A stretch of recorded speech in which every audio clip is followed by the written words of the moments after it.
కొన్ని వ్యాధులు బయటికి కనిపించేవైతే మరికొన్ని అంతర్గతంగా ఉంటాయి. వాటిలో ముఖ్యంగా డిస్క్ సమస్యలు ప్రధానమైనవి. ఇవి అంతర్గతంగా ఉంటూ అనేక సమస్యలకు మూల కారణమవుతున్నాయి. ప్రస్తుతం ఈ నొప్పులు సర్వసాధారణమైపోయాయి. వయసుతో సంబంధం లేకుండా చాలామంది ఈ నొప్పులతో బాధపడుతున్నారు. అధిక బరువు, రోజువారీ వ్యాయామం చేయకపోవడం, అలవాట్లతో చేసుకున్నటువంటి మార్పులు దీనికి ప్రధాన కారణం. డిస్క్ సమస్యలకు ప్రధాన కారణాలేంటి? సర్జరీ ఒక్కటే పరిష్కారమా? హోమియోపతిలో ఎలాంటి చికిత్స ఉంది? ఇలాంటి విషయాలన్నీ కూడా హోమియోకేర్ ఇంటర్నేషనల్ వైద్యులు ఇనామ్ గారిని అడిగి తెలుసుకునే ప్రయత్నం చేద్దాం. నమస్తే అండి. సో మీరు ముఖ్యంగా ఈ ప్రోగ్రామ్కి సంబంధించి మీకు ఎటువంటి సందేహాలు ఉన్నా, ఎటువంటి సలహాలు కావాలన్నా స్క్రీన్ మీద కనిపిస్తున్నటువంటి 040-233-10680 అలాగే 233-10716 నెంబర్కి కాల్ చేసి మీకు కావాల్సినటువంటి డౌట్స్ ఏమైనా ఉంటే దాన్ని నివృత్తి చేసుకునే ప్రయత్నం చేయండి. సో మన ప్రోగ్రాంలోకి వెళ్ళిపోదాం. ఇనామ్ గారు, సో చాలా సమస్యలు ఇవాళ రోజుల్లో సాధారణమైపోయాయి. అది అలవాట్లు కానివ్వండి, లేదా ఫుడ్ హ్యాబిట్స్ కానివ్వండి, వాట్ ఎవర్. దీనివల్ల ఏమవుతున్నాయి అంటే ఇవాళ పట్టించుకోకపోవడం వల్ల ఇంకా ఎక్కువైపోతున్న పరిస్థితి. ఇవాళ మనం వచ్చేసి డిస్క్ ప్రధానంగా చూసుకుంటే అసలు ఎందుకు వస్తాయి, అవి దానికి సంబంధించిన లక్షణాలు ఏ విధంగా ఉండే ఛాన్స్ ఉంది? డిస్క్ సమస్య చూడండి, చాలా కామన్ అనేది ఇప్పుడు కామన్ చూస్తున్నాము. ఎందుకంటే బికాజ్ జీవన శైలి అనేది కొంచెం చేంజ్ అయిపోవడం మూలన మనకు ఈ ప్రాబ్లం పెరగడం జరుగుతుంది. సో జీవన శైలి చేంజ్ అయిపోవడం అంటే మీ హ్యాబిట్స్, మీరు రోజు చేసే పనులు మూలన ఈ ప్రాబ్లం ఎక్కువ అయ్యే అవకాశం అనేది ఉంటుంది.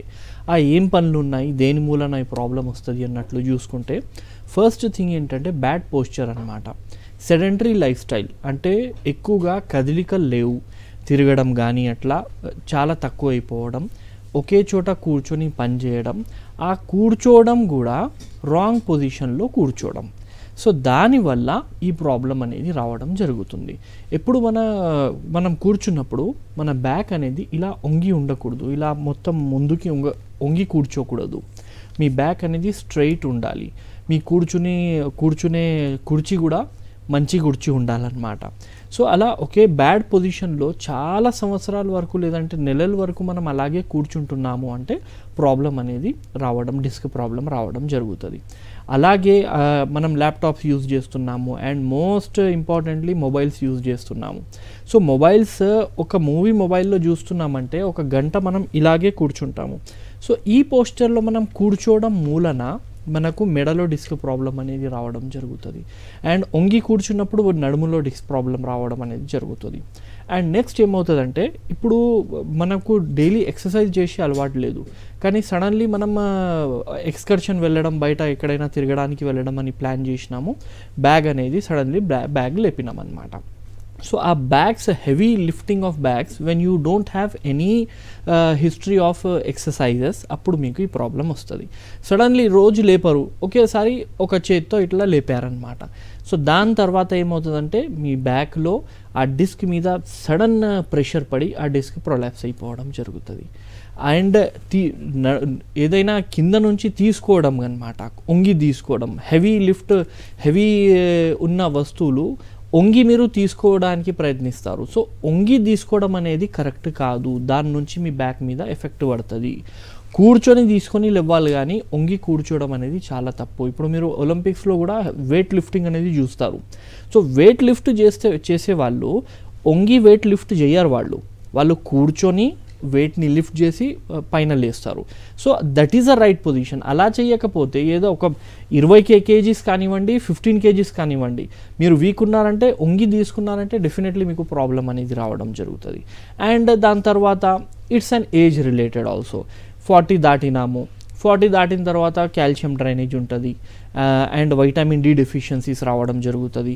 సో దాని తర్వాత అక్కడ అరుగుదల అనేది రావడం జరుగుతుంది, లేదంటే మనకు ఆస్టియోఫైట్స్ డెవలప్ అయిపోవడం జరుగుతుంది. ఇలా సో ఏజ్ రిలేటెడ్ కూడా ఉంటుంది అండ్ మనం చేసే పనుల మూలన కూడా ఈ ప్రాబ్లం వచ్చే అవకాశం అనేది ఉంటుంది అనమాట. అండ్ ఇనామ్ గారు, మనకి యాక్చువల్లీ ఒక కాలర్ ఉన్నారు, రమేష్ గారు, మిర్యాలగూడ నుంచి.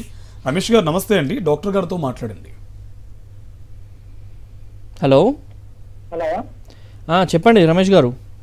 నమస్తే సార్. నమస్తే అండి. మార్నింగ్ మోకాల కాడ జాయింట్ పెయిన్ వస్తుంది సార్. అచ్చా, మార్నింగ్ టైమ్స్ వస్తుంది? మార్నింగ్ నిద్ర లేచే టైంలో వస్తుంది. మీ ఏజ్ ఎంత ఉందండి? 40 సార్. 45. ఓకే 40. ఓకే, ఎప్పటి నుంచి వస్తుందండి నొప్పులు ఇవి? దాదాపుగా 20 years ఉంది సార్. 20 years నుంచా? ఓకే. ఓన్లీ మోకాల్లో మాత్రమే నొప్పి ఉందా, లేదంటే మీకు చేతుల్లో వేరే కీళ్ళలో కూడా నొప్పులు ఉన్నాయి? వేరే మల్టిపుల్ జాయింట్ పెయిన్. వేరే జాయింట్ పెయిన్స్ కూడా ఉన్నాయి. ఓకే, సరేనండి, చెప్తాను. సో ఇది ఒక ఆర్థరైటిస్ కేస్ అనమాట. ఆర్థరైటిస్ అంటే వాతం. ఇప్పుడు 20 సంవత్సరాల నుంచి ప్రాబ్లం ఉంది అని చెప్తున్నారు, అండ్ వాళ్ళ ఏజ్ అనేది 40 years అని చెప్తున్నారు. సో ఆల్మోస్ట్ వాళ్ళు చిన్నగున్నప్పటి నుంచి ఆయనకు ఈ ప్రాబ్లం అనేది ఉంది. సో చిన్నగున్నప్పటి నుంచి ప్రాబ్లం ఉంది అంటే అది రుమాటెడ్ ఆర్థరైటిస్ అనేది కావచ్చు, లేదంటే SLE అనేది కావచ్చు. సో ఇది ఏంటంటే ఒక ఆటో ఇమ్యూన్ డిజార్డర్ అనమాట. ఆటో ఇమ్యూన్ డిజార్డర్ అంటే మన బాడీలో ఉన్న ఇమ్యూనిటీ పవర్, దానికి మనం యాంటీబాడీస్ అంటాము. సో మన యాంటీబాడీసే మన కీళ్ళ మీద అటాక్ చేయడం జరుగుతూ ఉంటుంది అనమాట. సో ఈ ప్రాబ్లం అయినా కావచ్చు, ఆర్ఎల్స్ సిస్టమిక్ లిపస్ ఎరిథ్రమైటస్ అనే ఒక వ్యాధి ఉంటుంది, ఆ వ్యాధి అయినా కావచ్చు. ఆర్ఎల్స్ ఇది ఫ్రీక్వెంట్గా మీకు యూరిక్ యాసిడ్ పెరగడం మూలన కూడా గౌటీ ఆర్థరైటిస్ కూడా కావచ్చు. సో చాలా రోజుల నుంచి ఉంది కాబట్టి వితౌట్ ఎనీ ఇన్వెస్టిగేషన్స్ మనం మెడిసిన్స్ ఇవ్వడం కానీ లేదంటే అడ్వైస్ ఇవ్వడం కానీ కరెక్ట్ ఉండదు.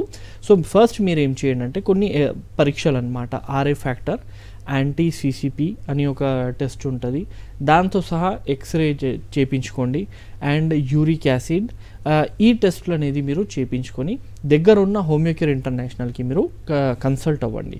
సో ఈ టెస్ట్లలో ఏమొస్తుంది, దాని ప్రకారంగా ఏ వ్యాధి మూలన మీకు వస్తుంది ప్రాబ్లం, యాక్చువల్లీ ఈ వాతాల మూలననే వస్తుందా లేదంటే ఏదైనా డిఫార్మిటీ మూలన వస్తుంది. అంటే కొంతమందికి కొంచెం ఎముక అనేది చిన్నగా ఉంటుంది, సో అది మనం నడుస్తున్నప్పుడు మనకు కొంచెం జర్క్స్ అనేది వస్తూ ఉంటాయి. సో కాన్స్టెంట్లీ జర్క్ మూలన కూడా మనకు అరుగుదల కూడా ఉంటుంది. సో ఆ ప్రాబ్లం వల్ల వస్తుందా లేదంటే ఏముంది అన్నట్లు మనం పేషెంట్ ముందు ఉంటే ఇవ్వడానికి ఉంటుంది అనమాట. బట్ ఎలాంటి ప్రాబ్లం ఉన్నా కీళ్ళ నొప్పులు సంబంధించిన ఎనీ కైండ్ ఆఫ్ డిజార్డర్, అది ఆటో ఇమ్యూన్ కానివ్వండి, 20 సంవత్సరాల నుంచి కానివ్వండి, 30 సంవత్సరాల నుంచి కానివ్వండి, హోమియోపతిలో హోమియోకేర్ ఇంటర్నేషనల్లో దీనికి పరిష్కారం అనేది ఉంది. ఈజీలీ తక్కువ అనేది మనం చేసుకోవచ్చు అనమాట. ఇంకోటండి నామ్ గారు, చాలా మందికి డౌట్స్ ఏంటంటే ఈ డిస్క్ ప్రాబ్లమ్స్ అసలు ఏ రకాలు ఉన్నాయి, సో దేది మాకు ఎఫెక్ట్ అయింది అనేది కూడా చాలా మందికి డౌట్. సో మెయిన్లీ దానికి సంబంధించి ఏమైనా రకాలు ఉన్నాయా ప్రాబ్లమ్స్? ఉంటాయండి. ఇప్పుడు ఈ డిస్క్ ప్రాబ్లంకి మనం ఏం చెప్తామంటే జనరల్ ఒక అంబ్రెల్లా టర్మ్ అనేది లుంబార్ స్పాండలోసిస్ లేదంటే స్పాండలోసిస్. స్పాండలోసిస్ అంటే స్పాండలో అంటే మన స్పైన్ అంటే వెనుముక్క, అండ్ లోసిస్ అంటే ప్రాబ్లం. సో స్పైన్లో ఏం ప్రాబ్లం వచ్చినా స్పాండలోసిస్ అంటాము. ఇప్పుడు ఏం ప్రాబ్లం ఉంటుంది స్పైన్లో అంటే డిఫరెంట్ రకాల ప్రాబ్లం అనేది ఉండడం జరుగుతుంది. అందులో జనరల్లీ కామన్లీ చూసే, అది చిన్న వయసులో కూడా 25-30s కూడా చూసే ప్రాబ్లం అనేది డిస్క్ బల్జ్. డిస్క్ బల్జ్ అంటే ఏంది? బల్జ్ అంటే ఉబ్బడం. సో డిస్క్ ఉబ్బితే కూడా నొప్పి రావడం జరుగుతుంది. ఆ ఉబ్బిన డిస్క్ అనేది నరాలకు ప్రెస్ చేస్తే కూడా నొప్పి రావడం జరుగుతుంది. సో డిస్క్ బల్జ్ ఎందుకు అవుతుంది? బికాస్ మనం కరెక్ట్గా మన లైఫ్ స్టైల్ సరిగ్గా లేకపోవడం మూలన కాన్స్టాంట్లీ మనం రాంగ్ పోస్చర్లో ఉన్నప్పుడు ఏంటంటే అది దాని మీద బరువు పడుతూ ఉంటుంది అనమాట. కాన్స్టాంట్లీ రాంగ్ బరువు పడుతున్నప్పుడు ఏంటంటే అది సైడ్ నుంచి బయటికి వచ్చేస్తుంది. That is disc bulge. రెండోది డిస్క్ ప్రొట్రూషన్ అంటాము. డిస్క్ ప్రొట్రూషన్ అంటే ఏమవుతుంది? డిస్క్ ఇప్పుడు వరకు అయితే ఉబ్బింది, కానీ ఉబ్బి అది సైడ్ నుంచి ఇట్లా బయటికి వచ్చేస్తుంది అనమాట. సో ప్రొట్రూడ్ అంటే లోపల నుంచి బయటికి రావడం, దానికి ప్రొట్రూషన్ అని చెప్తాము. డిస్క్ ప్రొట్రూషన్ కొంచెం సీరియస్ ప్రాబ్లం అనమాట. ఇంకొకటి ప్రాబ్లం ఉంటుంది, డిస్క్ డెసికేషన్ అంటాము. డిస్క్ డెసికేషన్ అంటే మనకు పిచ్చికిపోవడం అనమాట. అంటే ఇప్పుడు మనం ఒక టొమాటో తీసుకొని ఇలా పెట్టుకొని దానికి ఇలా కొట్టిన తర్వాత టొమాటో ఎట్లా అయిపోతుంది, దానికి డెసికేషన్ అంటాము. సో డిస్క్ డెసికేషన్ కూడా అక్కడ జరుగుతూ ఉంటుంది అనమాట. అండ్ డిస్క్ టియర్ కూడా అక్కడ ఉంటుంది అనమాట. టియర్ అంటే చినిగిపోవడం. సో ఇన్ని రకాల డిస్క్ ప్రాబ్లమ్స్ మనం చూస్తూ ఉంటాము. ఇవన్నీ మనకు ఏ ప్రాబ్లం ఉంది అన్నట్లు కనుక్కోవాలి అంటే ఒక MRI కానీ లేదంటే CT కానీ చేస్తే ఇవన్నీ మనకు ముందుకు వచ్చేస్తుంది అనమాట. దాని ప్రకారంగా మనం మెడికేషన్స్ అనేది తీసుకుంటే సెట్ అవుతుంది. అండ్ ఇంకోటి మనకి అన్నమయ్య జిల్లా నుంచి ఒక కాలర్ ఉన్నారు, మేరీ బాబు గారు ఉన్నారు. మేరీ బాబు గారు నమస్తే అండి. నమస్తే అండి. మీ సమస్య ఏంటి చెప్పండి. హలో, నమస్తే సార్. నమస్తే అండి, చెప్పండి సార్. సార్ నా ఏజ్ వచ్చి 39 సార్. ఓకే నేను టీచర్ని. ఓకే అయితే వెయిట్ కొంచెం ఎక్కువ సార్, అంటే ఒక 100+ ఉంటాను. అయితే మార్నింగ్ ఈవినింగ్ వాకింగ్ కానీ బ్యాడ్మింటన్ కానీ బాగానే ఆడుతూ ఉంటాను. కానీ ఒక 7-8 ఇయర్స్ నుంచి నడుం దగ్గర లెఫ్ట్ సైడ్ సార్, నడుం దగ్గర లెఫ్ట్ సైడ్ మార్నింగ్ లగంగానే విపరీతమైన పెయిన్ వస్తుంది. ఏమన్నా ఒకసారి అయితే ఆర్థోపెడిక్ డాక్టర్ దగ్గరికి వెళ్తే ఆయన ఎక్స్రే తీసి మీకు L4 L5 ఏదో చెప్పి చేశారు. కానీ ఆ పెయిన్ కిల్లర్ తీసుకుంటేనే ఓకే సార్, ఒక 1 వీక్ 10 days తర్వాత మళ్ళీ పెయిన్ వస్తుంది. సరే సరే సరే సరేనండి, చెప్తాను. సో ఇది మనం ఇప్పటివరకు డిస్కస్ చేసేది మోస్ట్ కామన్ ప్రాబ్లం అని చెప్పినా కదా, అదే ప్రాబ్లం మీకు అనేది ఉంది. L4 L5 అంటే అది ఒక ఇముకలు అనమాట. L4 L5 ఇముకల మధ్యలో ఉన్న డిస్క్ కొంచెం ఉబ్బిపోవడం మూలన మీకు ఇలాంటి ప్రాబ్లం అనేది వస్తుంది. సో ఒకటి, మీరు వెయిట్ చాలా ఎక్కువ ఉన్నారు, కొంచెం కూడా కాదు. సో ఈ వెయిట్ ఎక్కువ ఉండడం మూలన మీకు ఇది తొందరగా తక్కువ అవ్వదు. సో మీరు ఏం చేయాలి? The first thing you have to do is decrease the wait.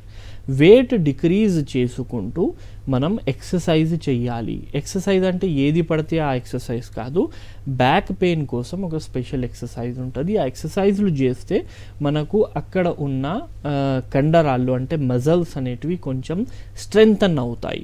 So muscle strength అయితే మనకు అంత బరువు అనేది ఎక్కడ పడదు.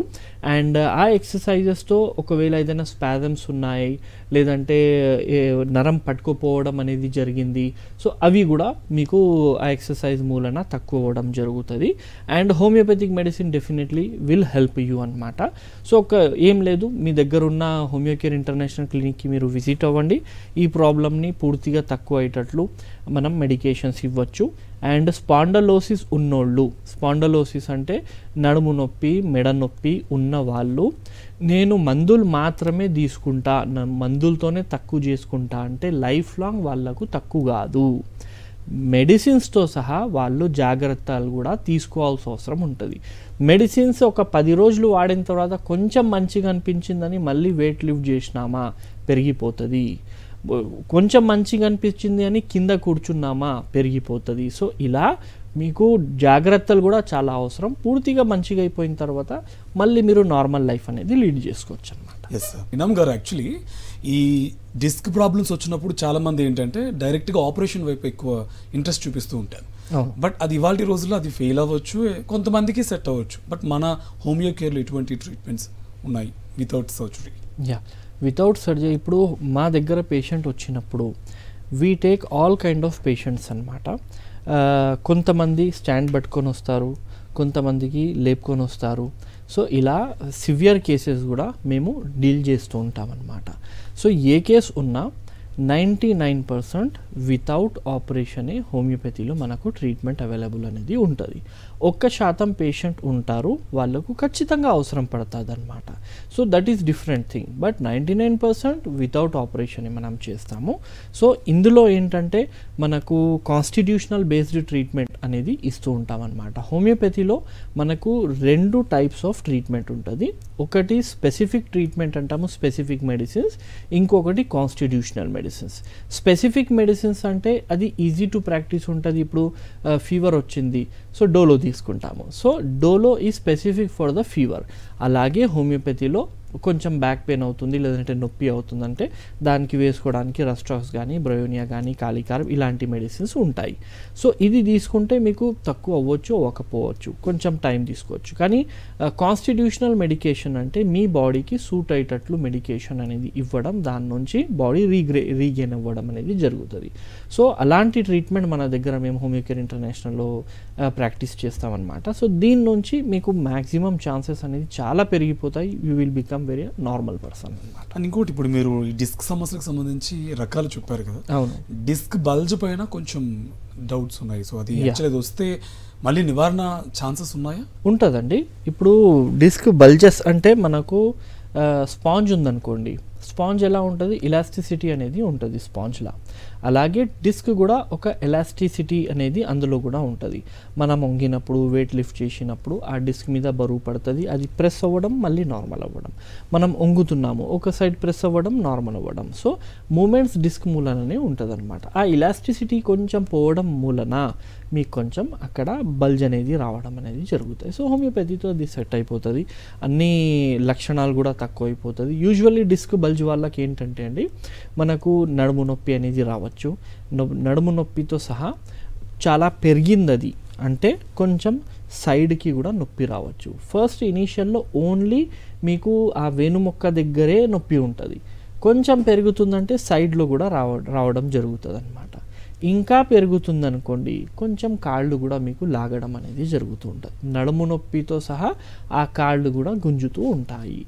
దాని తర్వాత మీకు తిమ్మిర్లు, నమ్నెస్ అంటాము. సో తిమ్మిర్లు కూడా రావడం జరుగుతూ ఉంటుంది. ఈ తిమ్మిర్లు డిపెండింగ్ అపాన్ మీకు ఎంత కంప్రెషన్స్ ఉన్నాయి ఉంటుంది. కొంతమందికి ఏంటంటే ముందు వేళ్ళల్లో మాత్రమే తిమ్మిర్లు ఉంటుంది అనమాట, కొంతమందికి పాదాల్లో తిమ్మిర్లు ఉంటుంది, కొంతమందికి సగం కాళ్ళు అనేది తిమ్మిరు ఉంటుంది, కొంతమందికి తొడలు మాత్రమే తిమ్మిరు ఉంటుంది. ఇప్పుడు ఇది కూడా స్టేజ్ దాటిన తర్వాత ఏమవుతుందంటే మీకు బర్నింగ్ సెన్సేషన్ చాలు అయిపోతుంది. బర్నింగ్ అంటే మండినట్టు అనిపించడం. ఇది మనకు అరికాళ్ళ నుంచి స్టార్ట్ అవుతుంది. అరికాల్లో మండుతూ ఉంటుంది, రాత్రిపూట మండుతుంది, ఎక్కువ నిలబడితే మండుతుంది. సో అలా బర్నింగ్ సెన్సేషన్ అనేది మనం చూస్తూ ఉంటాము. అది మీకు burning sensation depending upon the damage ఎక్కడైనా కనబడవచ్చు. అంటే ఓన్లీ మోకాల్లో కనబడచ్చు, మొత్తం కాళ్ళలో ఉండొచ్చు, ఓన్లీ అరికాల్లో ఉండొచ్చు. అండ్ దీంతో సహా క్రాంప్స్ అనేది రావడం జరుగుతూ ఉంటుంది అనమాట. క్రాంప్స్ అంటే సడన్లీ మనం పొద్దున లేచి కొంచెం ఇట్లా స్ట్రెచ్ చేస్తున్నప్పుడు సడన్లీ కాలు పట్టుకోపోతుంది, దానికి మనం క్రాంప్స్ అంటాము. ఆ క్రాంప్స్ కూడా మనకు ఈ ప్రాబ్లం మూలన వస్తుంది. కూర్చొని లేస్తున్నాము, క్రాంప్స్ వచ్చేసినాయి, సో ఇలా ఉంటుంది అనమాట. సో హోమియోపతిక్ మెడిసిన్స్తో ఈ అన్ని కంప్లైంట్స్ అనేది ఈజీలీ తక్కువైపోవడం జరుగుతుంది. అండ్ ఇంకోటి, ఇప్పుడు మీరు చెప్పినట్టు ఈ తిమ్మిర్లు ఇవన్నీ కూడా చాలా మందికి ఉంటూ ఉంటాయి కదా. సో మేబీ ఇవన్నీ కూడా స్టార్టింగ్ స్టేజ్ లక్షణాలు, ఇంకా కొంచెం సివియర్ అయిన తర్వాత వచ్చే లక్షణాలు? యా, ఇవేంటంటే అండి స్టార్టింగ్ స్టేజ్లో మనకు ఎలా ఉంటుంది అంటే, స్టార్టింగ్ స్టేజ్లో బ్యాక్ పెయిన్ మాత్రమే కనబడుతుంది. ఆ బ్యాక్ పెయిన్ పొజిషనల్ ఉంటుంది. పొజిషనల్ అంటే నార్మల్లీ మనకు బ్యాక్ పెయిన్ ఉండదు. కూర్చొని లేస్తున్నాము, కొంచెం టైట్ అనిపించడం, లేదంటే నొప్పి అనేది అనిపించడం, సో ఇలా అవుతుంది. లేదంటే వంగినప్పుడు మాత్రం నొప్పి వస్తుంది. సో ఇలా పొజిషన్స్ చేంజ్ చేస్తున్నప్పుడు నొప్పి ఉంటుంది. అంటే ఇది initial stages of disc problem, spondylosis అన్నమాట. ఇంకా కొంచెం పెరిగింది అంటే ఇక్కడ కూడా మనకి ఎలా ఉంటుంది, కింది వరకు ఇంకా పోదు. ఇక్కడేంటి కొంచెం ఎక్కువసేపటి వరకు నిలబడితే మనకు నొప్పి రావడం అనేది ఉంటుంది. ఒక 2 hours వరకు మనం కూర్చున్నాము చైర్ మీద అంటే నొప్పి రావడం జరుగుతుంది. సో ఇలా జరుగుతున్నప్పుడు మనం దీనికి మెడిసిన్స్ లేకుండా మేనేజ్మెంట్తో మాత్రమే క్యూర్ చేసుకోవచ్చు. కానీ మ్యాక్సిమం జనాలు ఈ లక్షణాలు ఉన్నప్పుడు జాగ్రత్తలు కూడా తీసుకోరు, ఈ లక్షణాలు ఉన్నప్పుడు మందులు కూడా తీసుకోరు. కాబట్టి అది పెరిగిపోవడం జరుగుతుంది. ఏం జాగ్రత్తలు తీసుకోవాలి? ఇప్పుడు కూర్చొని లేస్తున్నప్పుడు కొంచెం టైట్ అనిపిస్తుంది, ఎక్కువసేపటి వరకు కూర్చుంటే నొప్పి వస్తుంది, ఎక్కువసేపటి వరకు నిలబడితే నొప్పి వస్తుంది. ఏం చేయాలి? దానికి ఒక స్పెషల్ ఎక్సర్సైజ్ ఉంటుంది. ఆ ఎక్సర్సైజ్ మీ ఫిజియోథెరపిస్ట్ కానీ లేదంటే మా దగ్గర వస్తే మేము కూడా చూపిస్తాము. దాంతో సహా ఇప్పుడు కూర్చున్నాము, లేస్తున్నప్పుడు సడన్లీ ఇట్లా లేవకూడదు, కొంచెం వెనుకకు పోండి, ఇలా స్ట్రెచ్ చేసుకోండి, స్ట్రెచ్ చేసుకొని మళ్ళీ లేవండి. ఇంకా ఏదైనా పని చేస్తున్నప్పుడు మీరు సడన్లీ అనేది చేయకండి. అండ్ ఈ నొప్పి ఇట్లా వస్తుంది అంటే మీరు వంగి ఏదైనా లిఫ్ట్ చేయడం ఇలాంటివి మాత్రం అస్సలు మీరు చేయకూడదు అనమాట. రెగ్యులర్ ఎక్సర్సైజ్ చేస్తూ ఉండాలి, మొబిలిటీ ఉండాలి. అండ్ ఒకే చోట ఒక 45 minutes 1 hour వరకు కూర్చోకూడదు, కొంచెం లేవాలి. అండ్ రెగ్యులర్ మీరు వాకింగ్ చేస్తూ ఉంటే ఈ ప్రాబ్లం ఇంకా పెరగకుండా ఈజీలీ అనేది మనం ఇక్కడే స్టాప్ చేసుకోవచ్చు. లేదంటే మళ్ళీ ఖచ్చితంగా మందులు అవసరం ఉంటాయి, ఖచ్చితంగా ప్రాబ్లం పెరుగుతుంది అనమాట. ఇంకొకటి అండి, ఇప్పుడు ఈ హోమియోకేర్ ట్రీట్మెంట్ తీసుకుంటున్న వాళ్ళు చాలా మందికి ఎక్కువ ఉన్న డౌట్ ఏంటంటే ఫుడ్ హ్యాబిట్స్ ఏమైనా చేంజ్ చేసుకోవాలా, చేంజ్ చేసుకోవాల్సిన అవసరం ఉందా అనేది కూడా రైజ్ అవుతుంది. సో దానికి సంబంధించి యా, డెఫినెట్లీ.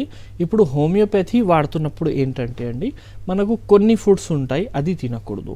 అదేముంటుందంటే పచ్చి ఉల్లిగడ్డ ఉంది. ఇప్పుడు పచ్చి ఉల్లిగడ్డ అంటే కూరల్లో వండుకొని తినే ఉల్లిగడ్డ కాకుండా బిర్యానీతో మనం పచ్చిగా తింటాము. సో అలా పచ్చి ఉల్లిగడ్డ మనం తినకూడదు. కాఫీ మనం తాగకూడదు. జింజర్ అండ్ గార్లిక్ అది కూడా పచ్చిగా మనం తినకూడదు. ఇది మాత్రమే పథ్యం హోమియోపతి వాడుతున్నప్పుడు. వేరే పథ్యాలు అనేది ఏమీ లేవు. హోమియోపతిక్ మెడిసిన్ అన్ని ఏజ్ గ్రూప్స్లో కంప్లీట్లీ 100% సేఫ్. చిన్న పిల్లలు కూడా వాడచ్చు, లేడీస్ కూడా వాడచ్చు, జెంట్స్ కూడా వాడచ్చు, ఓల్డ్ ఏజ్ వాళ్ళు కూడా వాడచ్చు. హోమియోపతిక్ మెడిసిన్ అనేది ఏ వ్యాధిలో కూడా పనిచేస్తుంది అండ్ వేరే మందులు వాడుతున్న వాళ్ళు కూడా యూస్ చేయవచ్చు. ఫర్ ఎగ్జాంపుల్ మీకు షుగర్ ఉంది అండ్ బ్యాక్ పెయిన్ వచ్చింది, మీరు వాడుకోవచ్చు హోమియోపతి. ఆ మందులు ఈ మందులు కలిసి ఏమైనా అవుతుందా అన్నట్లు ఏమీ ఉండదు. It is 100% safe with any medicines అనమాట. కొంచెం గ్యాప్ తీసుకొని మీరు యూజ్ చేయాల్సిన అవసరం అనేది ఉంటుంది. It is totally safe in pregnant ladies, totally safe in lactating ladies, అంటే ఫీడ్ చేస్తున్నారు అప్పుడు కూడా చాలా సేఫ్ అన్నమాట. సో ఇలాంటి పథ్యాలు. ఇప్పుడు వేరే పథ్యాలు ఏముంటుంది అంటే అది మీ వ్యాధి పట్టి ఉంటుంది. ఇప్పుడు తుమ్ములు వస్తున్నాయి, మీరు కోల్డ్ వాటర్ తీసుకోకండి, ఐస్ క్రీమ్ తాగకండి, బయటికి వెళ్ళకండి, ఈ పథ్యాలు ఉంటుంది ఆ డిసీజ్ పట్టి. ఇప్పుడు బ్యాక్ పెయిన్ ఉన్నోళ్ళు కొంచెం నాన్ వెజిటేరియన్ అనేది వాళ్ళు తక్కువ చేసుకోవాలి. మీట్ కన్జంప్షన్ అనేది స్పెషల్లీ రెడ్ మీట్ అనమాట. ఎందుకంటే దీని నుంచి మీకు లోపల ఇన్ఫ్లమేషన్ అనేది తయారవుతుంది. ఇన్ఫ్లమేషన్ అంటే వాపు అనేది తయారయ్యే అవకాశం అనేది ఉంటుంది, దాని నుంచి నొప్పి పెరుగుతుంది. సో ఆ డిసీజ్కి డిఫరెంట్ పథ్యాలు ఉంటుంది, హోమియోపతికి డిఫరెంట్ ఉంటుంది. హోమియోపతికి మూడే ఉన్నాయి. పచ్చి ఉల్లిగడ్డ తినకండి, కాఫీ తాగకండి, అల్లం వెల్లుల్లిపాయ పచ్చిగా తీసుకోకండి. ఇది తప్ప వేరే అన్నీ మీరు యూస్ చేయొచ్చు అన్నమాట. And one more, disc prolapse అనే దానికి ఎస్, మన హోమియో కేర్లో ఎటువంటి ట్రీట్మెంట్ ఉందండి? సో దానికి కూడా ట్రీట్మెంట్ అనేది ఉంటుందండి. ఇప్పుడు కొన్ని సందర్భాల్లో ఇప్పుడు మనకు డెసికేషన్ అయిపోయింది, లేదంటే పూర్తిగా ప్రొలాప్స్ అయిపోయిందంటే పూర్తిగా నార్మల్ అనేది దానికి చేయలేము. కానీ సిమ్టమెటిక్ ట్రీట్మెంట్ అనేది ఇక్కడ ఇవ్వాల్సిన అవసరం ఉంటుంది. సిమ్టమెటిక్ ట్రీట్మెంట్తో చాలామంది అనేది నార్మల్ అయిపోతారు. ఇప్పుడు ఇందులో ఏం చేస్తామంటే చుట్టుపక్కల ఉన్న మజల్స్ గట్టిగా అవ్వడానికి మెడిసిన్స్ అనేది ఇవ్వడం, దాని నుంచి ఏంటంటే ఎక్కువగా బరువు దాని మీద పడకుండా ఉంటుంది. అండ్ నరాలు నరిష్మెంట్ కోసం అనేది మెడిసిన్స్ ఇవ్వడం, అలా ఇవ్వడం అనేది జరుగుతుంది. సో డిస్క్ ప్రొలాప్స్ ఉన్నా కూడా మనకు సిమ్టమ్స్ అనేది ఏ విధంగా బాదర్ చేయకుండా మీకు ట్రీట్మెంట్ అనేది ఉంటుంది అన్నమాట హోమియోపతిలో. సో ఫైనల్గా సో మన కార్యక్రమంతో సో నెక్స్ట్ ఇంక చాలా మంది కూడా ఏంటంటే ఈ డిస్క్ ప్రాబ్లమ్కి సంబంధించి ఎక్కువ మంది వెళ్ళిపోయేది ఆపరేషన్స్ వైపు. సో దానివల్ల వచ్చే సైడ్ ఎఫెక్ట్స్ ఏమైనా ఉంటాయి? ఉంటుందండి. Everything has a good effects and bad effects కూడా ఉంటాయి. ఇప్పుడు అన్ని ఆపరేషన్, ఇప్పుడు హోమియోపతి తిన్నా అలోపతి ఏది తిన్నా కూడా సక్సెస్ రేట్స్ ఉంటాయి, ఫెయిలియర్స్ కూడా ఉంటాయి. సక్సెస్ ఎక్కువ ఉంటుంది, ఫెయిలియర్స్ తక్కువ ఉండొచ్చు. సో రెస్ట్రిక్షన్స్ కొంచెం మనం ఆపరేషన్స్ తర్వాత కొంచెం మూమెంట్స్ అనేది మనకు రెస్ట్రిక్ట్ అయిపోవడం జరుగుతుంది. లైఫ్ లాంగ్ వరకు మీరు కింద కూర్చోలేకపోవడం కానీ, లేదంటే సడన్ ఇలా వెనుకకి మనం తిరగడం కానీ, అలాంటివి మనం రెగ్యులర్గా చేయలేకపోవడం అనేది జరుగుతుంది. చాలామంది ఆపరేషన్స్ వరకు ఎందుకు వెళ్ళిపోతారంటే ఇనీషియల్ డేస్ మేము ఒక 4-5 months వరకు మందులు తింటూ ఉండాలా. సో వాళ్ళకి తెలియదు ప్రాబ్లం ఎంత పెద్దగా ఉందది. ఆపరేషన్ వెంటనే చేయించుకుంటారు, సక్సెస్ అయిందా చాలా మంచిది, అవ్వకపోతే సంవత్సరాలు ఆ ప్రాబ్లంతోనే సఫర్ అవ్వాలి. So without going to operation start with మెడిసిన్తో ఫస్ట్ ట్రీట్మెంట్ తీసుకోవడానికి ప్రయత్నించండి. మెడిసిన్స్ అన్నీ తింటున్నాము, ఏ విధంగా మీకు ఇంప్రూవ్మెంట్ వస్తలేదు అంటే final call will be the operation. కానీ ఫస్టే ఆపరేషన్ తీసుకోవడం, ఒక సంవత్సరం అవుతుంది నొప్పి వచ్చి ఆపరేషన్కి వెళ్ళిపోవడం, ఇలా చేయడం అనేది కరెక్ట్ ఉండకూడదు. Right, thank you so much.